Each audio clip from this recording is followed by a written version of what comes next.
آج ہمارے عمل کو بھی بہت نقصان پہنچ رہا ہے، عقیدے کو بھی بہت نقصان پہنچ رہا ہے۔ ابھی دیکھو نام نہاد مولوی دیوبندی عالم طارق مسعود کیسی بہانہ گستاخیاں کر دی، کہا نبی کو ان پڑھ تھے معاذ اللہ، واضح ہے بات اس کی۔ کہا کاتبان وحی سے غلطی ہوئی، قرآن میں غلطیاں ہیں، قرآن صرفی نحوی قوانین کے خلاف کام کر رہا ہے معاذ اللہ۔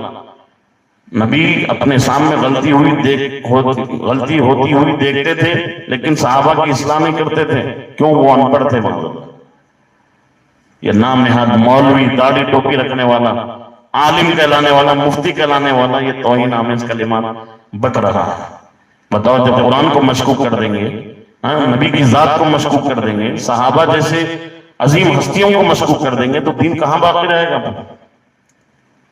دین کہاں باقی رہے گا؟ نبی کو ان پڑھ کہہ دیا تو تم پڑھے لکھے کیسے ہو گئے؟ وہ تو معلم کائنات ہے نا، جانے کائنات بھی ہے، معلم کائنات بھی ہے، اصل کائنات بھی ہے۔ اللہ تم کو اتنا علم دیا تو اپنے نبی کو کتنا علم نہیں دیا ہوگا؟ کبھی تم نے سوچا اس بات کو؟ اللہ فرماتا ہے رحمان ہی وہ ہے جس نے محبوب کو قرآن سکھایا۔ اگر قرآن میں غلطی ہے تو ماننا پڑے گا خدا نے غلطی کی، پھر اعتراض خدا پہ ہوگا، نبی پر نہیں، اس لیے کہ نبی تو وہی بیان کرتے نا جو خدا ان سے کہتا۔ لا حول ولا قوت الا باللہ۔ اس ذلیل طارق مسعود نے قوم میں ایک وبال پھیلایا، ایک فتنہ پھیلا دیا۔ اب یہ فتنہ جو ہے اتنا تیزی سے بڑھ گیا کہ پورے الیکٹرانک میڈیا پہ یہ چھا گیا۔ اب قومیں گمراہ ہو رہی ہیں، اب نبی پر بھی عقیدہ درست نہیں، قرآن پہ عقیدہ درست نہیں، تو قوم کہاں جائے پھر؟ کس سے رہبری حاصل کریں؟ اگر معاذ اللہ قرآن میں غلطیاں ہوتی تو اللہ تعالیٰ اصلاح نہیں فرماتا؟ محبوب صحابہ اس کو غلط لکھ رہے ہیں، یہ ایسا نہیں ایسا ہے، اللہ متنبہ نہیں کرتا، آگاہ نہیں کرتا؟ اس کا مطلب کیا ہوا کہ اللہ نے بھی آگاہ نہیں کیا؟ تم نبی کے خلاف بولنے جاتے ہو اور کہاں تک بات پہنچتی ہے؟ خدا تک پہنچتی ہے، غور نہیں کرتے ہو بولنے سے پہلے۔ اتنا تعصب ہے تم کو نبی سے حسد ہے کہ معاذ اللہ کہ تم نبی کی کچھ حیثیت ہی نہیں سمجھتے۔ جاہلو، وہ ان پڑھ ہے تو زمانہ پڑھا لکھا کیسے ہو سکتا مجھے بتاؤ؟ ان کی لائی ہوئی کتاب، ان کی بیان کردہ باتوں کو جو حدیث کی شکل میں صحابہ نے ہم تک پہنچایا، اسی کو فالو کر کے اسی کو پڑھ کے تم عالم کہلا رہے ہیں، اور نبی کے بارے میں کہتے ہو ان پڑھ تھے۔ یہ عقیدے کا بھی نقصان تمہارا ہو رہا ہے۔ کب جاگو گے سنیوں، مسلمانوں؟ کب جاگو گے؟ قبر میں آنکھ کھلے گی، افسوس کر کے تب فائدہ نہیں ہوگا۔ دنیا میں رہو تو صحیح لوگوں کی صحبت اختیار کرو، تم خود علم حاصل کرو۔ حضور فرماتے ہیں کن عالم، تم عالم بنو، او متعلمن نہیں بن سکتے کم سے کم طالب علم تو بنو۔ کبھی کبھی سچے عالموں کی صحبت میں بیٹھ کر کچھ دین سیکھ لیا کرو۔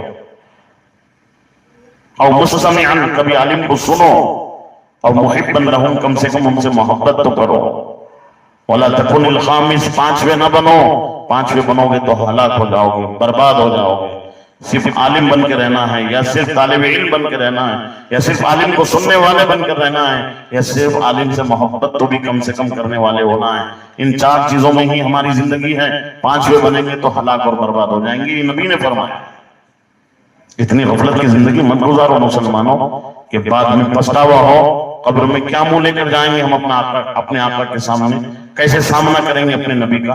اللہ اکبر۔ جبکہ حال یہ ہے کہ لوگوں کے خلاف میں اتنا بول رہے ہیں اور ہم کچھ نہیں کر سکتے، ہم اپنا احتجاج بھی درج نہیں کر سکتے، ہم اپنی زبان بھی ان کے خلاف نہیں بول سکتے۔ اگر بولے تو لوگ ہم ہی کو متشدد اور جھگڑا لو کہہ دیتے ہیں۔ ارے تم غلطی نہیں کرتے تو ہم تمہارا رد کیوں کرتے ہیں؟ تم ہمارے نبی کے خلاف بولتے نہیں تو ہم تمہارے خلاف کیوں بولتے ہیں؟ ہم نے تمہیں چھیڑا کبھی؟ تم نے ہمارے خلاف میں کیوں بولا؟ ہمارے نبی کو تم ان پڑھ کہو گے، ہم خاموش بیٹھیں گے؟ ہمارے قرآن میں جو ہے غلطیاں بتاؤ گے تو ہم خاموش بیٹھیں گے؟ قرآن میں غلطیاں بتا دیا تو اب باقی کیا چیز رہی؟ جبکہ قرآن کھولنے سے پہلے سرے ورق یہ لکھا ہوا ہوتا ہے لا ریب فی، یہ وہ کتاب ہے جس میں شک کی گنجائش ہی نہیں ہے۔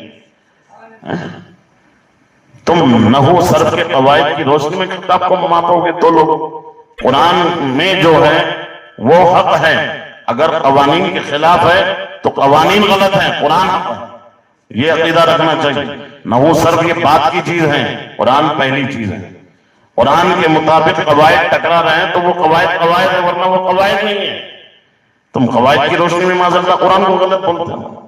بے شرمو، آخر عمر ہے، مرنے سے پہلے توبہ کرو، سچے دل سے آقا کی بارگاہ میں رجوع ہو جاؤ، شفاعت پانا ہے اگر حضور کی. بہرحال عرض یہ کر رہا تھا، عقیدے کا بھی مسئلہ ہمارے لیے بہت خطرناک بنتے جا رہا ہے. ایک طرف عقیدے کے دشمن ہیں، دوسری طرف یہود و نصارہ عمل کے دشمن ہیں. ایسے میں نہ ہمیں عقیدے کی فکر ہے نہ عمل کی فکر ہے، تو غفلت کی زندگی گزار کر کیا کرو گے؟ موت آئے گی، مر کے قبر میں چلے جاؤ. پھر جواب دینا نہیں ہے تم کو، ہمیں اور آپ کو جواب دینا نہیں ہے مرنے کے بعد میں زندگی کیسے گزاری، اللہ نے دی تھی زندگی کیا کرا، جوانی کیسے گزارا، کہاں سے کھایا، کہاں سے کمایا، کہاں خرچ کیا، علم حاصل کیا تو عمل کتنا کیا، یہ جواب دینا پڑے. سوال ہوں گے میدان محشر میں، لیکن فکر نہیں ہے، صاحب گزر رہی ہے زندگی.